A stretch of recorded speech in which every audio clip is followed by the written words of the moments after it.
ரஞ்சனி சேகர் 02 ஒருத்தர் கேட்டிருக்கீங்க. Enjoy being a human சொல்றீங்க சுவாமிஜி. நாங்களும் ட்ரை பண்றோம், ஆனா கூட ஹியூமன்ஸ் கொடுக்குற தொல்லையில எங்களால என்ஜாய் பண்ண முடியல. அம்மா நல்லா புரிஞ்சுக்கோங்கம்மா, யாராவது தொல்லை கொடுத்து உங்களுடைய ஆனந்தம் அழியுதுன்னா அது ஆனந்தமே இல்லை. நன்றாக புரிந்து கொள்ளுங்கள். தீதும் நன்றும் பிறர் தர வாரா. If you are waiting to get hurt, others can hurt you.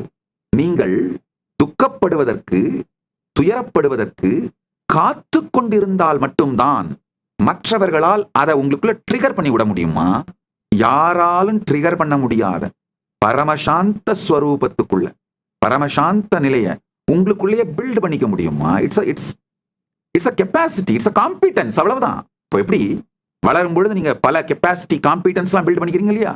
எனக்கு பாட தெரியும், ஆட தெரியும், சமைக்க தெரியும், பல காம்பிடன்ஸ் பில்ட் பண்ணிக்கிறீங்களா? அதே மாதிரிங்க ஒரு முக்கியமான லைஃப்ல அடிப்படை தேவையான காம்பிடன்ஸ் என்னன்னா, ரியாக்ட் பண்ணாம சுத்த புத்தியோடு வாழ்க்கையை அணுகத் தெரிய வேண்டும். இது ஒரு காம்பிடன்ஸ்.